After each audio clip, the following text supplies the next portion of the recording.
Hey guys, Christina Chappetta here. We're in Squamish, BC today. It's early January, pretty cold, pretty wet, maybe a little bit miserable, but hey, we like to bike, so you can bike in any weather. Here's a few tips to make the most of your winter riding experience. So apparel really can make or break your ride. If you're not ready for the conditions coming at you today, whether that's rain, snow, sleet, whatever it is, you got to get that dialed if you want to have a good ride. Biggest thing for me personally is my chronically cold toes. So I actually wear ski socks when I'm biking in the winter. And with that, like the compression and the blood flow really helps keep my toes alive. And I also wear heated insoles. It's a bit dramatic, but if you get as cold as I do, these little puppies can save your life and keep you riding. They just hook up to this cool little battery, and I just tuck that up into my knee pad or my sock or wherever it's convenient for you. Layering up is your best friend. So if it's really cold out, I'll usually throw on a merino wool layer just to stay nice and cozy. Today it's not that cold, so I've just got a normal kind of long sleeve riding jersey and then my waterproof layer, which kind of also acts as a windproof layer. So if your style of riding in the summer is not to wear gloves, probably going to be pretty hard to run that through in the winter. I like to wear gloves a lot. It's another layer of protection, another layer between me and my skin. So I go for the thicker winter weight gloves this time of year. There's also like the super ultra thick waterproof ones as well. But these seem to do the trick and they keep my hands nice and cozy. Riding glasses. I cannot speak highly enough about riding glasses. The bigger the better, in my opinion. Really keeps the crud out of your face, out of your eyes. Tinted lenses for your riding glasses, they look super cool, but they're not your friend this time of year. You really want to be able to see in those dark, dank, luscious forests. And yeah, looking cool on the trail is not going to help you see the trail. Helmet, check. Safety first, always. And don't forget your glasses.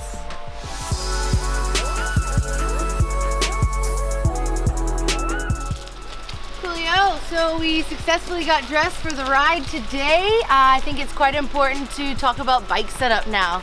I have this awesome strategically placed little workshop here. So first up on the agenda, tires. Super important, obviously. It's definitely going to be a slippery ride, especially when we encounter some woodwork and some roots and things out there. For these types of trails and terrain, I like to lower my pressure on the tires just a little bit, give me a little more traction on the ground. And also I like to go for the really grippy compounds in my tires.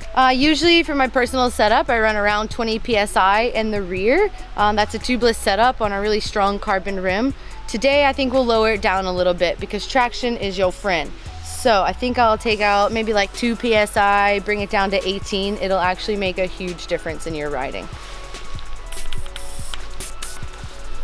Ooh, squishy. We got 99 problems, but traction ain't one. Delete that, that was bad. In these conditions, chances are probably not riding quite as fast as usual, not as smashy as usual, not taking the usual spicy lines, maybe a little more conservative. So slowing down your rebound, maybe even letting out a little bit of air from your shock is not a bad idea. Again, just getting all that traction. You want to create the traction when it's not there existing already. So maybe I'll just go from 2 clicks of slow, maybe just up to like 3 or 4. See how that goes. You can always adjust it on trail. Here we have a mud guard, super crucial winter riding accessory. Even if you don't have awesome eyewear to wear or goggles or whatever you're rocking, if you have one of these little babies on, gonna help a lot just to keep the mud and the muck out of your eyes. So many brands these days make them now. You could even make your own if you really want to. Just cut some hard plastic out, fold it over, attach it to your fork, and away you go. If you haven't already done this at the end of your last ride, don't forget to lube your chain. Nobody wants a rusty chain or rusty bike parts for that matter in the winter riding. So I go for the thicker stuff, the wet weather riding. It really makes a big difference, but make sure to wipe it off before you hit the trails because otherwise it just absorbs all the dirt and yucky stuff around it. That's no good.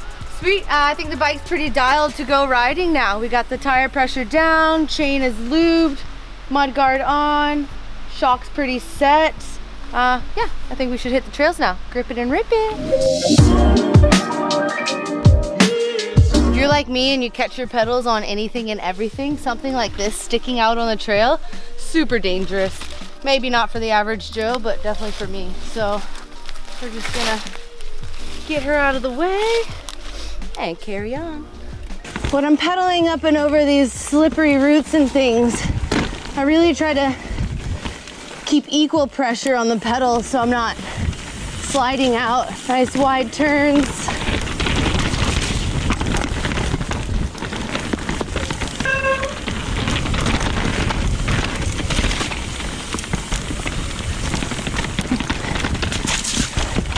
Try to hit those roots really perpendicular. A little bit of wet wood. Don't touch those brakes. And then up, up, up.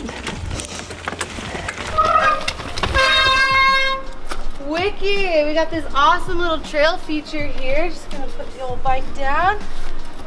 Usually probably nothing super special to talk about, but today we've got adverse conditions. So it's definitely worth stopping, considering line choices and whatnot here. Pretty slick off-camber rock.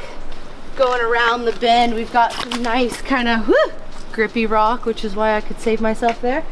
And then the wood, which ideally not breaking on the wood. Like once we're here, we've already committed. You're not looking down here. This is the danger zone. That's not where you want to go, so just don't look there. Keep your eyes up. And then, yeah, just trust your bike, trust your setup, trust your brakes, trust yourself. It's a winning combination. Pretty important to stay high up on this line.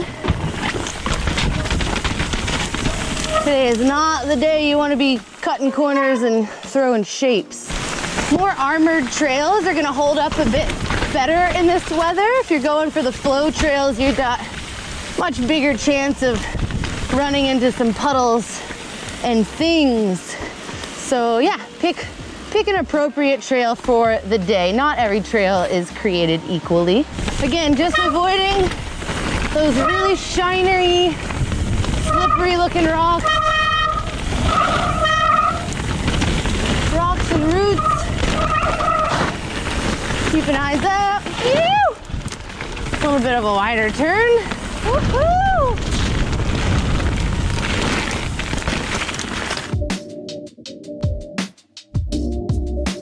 Just finished up a ride here in Squamish. Bike's looking super muddy. Definitely important to wash your bike after riding. Here in Squamish, we have this awesome car wash that comes complete with a bike wash as well. How convenient.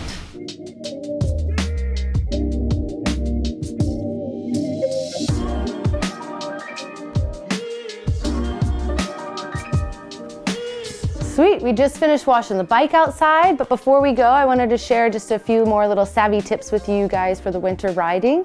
If you can't, unfortunately, afford heated insoles for your shoes to keep your feet from going numb, plastic bag method, always a winner, especially here in Canada. A dry foot is a happy foot. If your foot's really, really cold, you might even go extreme and get tinfoil going on your toes there. If it's a really cold and wet day, I would even go as far as to put the tinfoil on first and then the plastic bag, pop it in your shoe, you're good to go.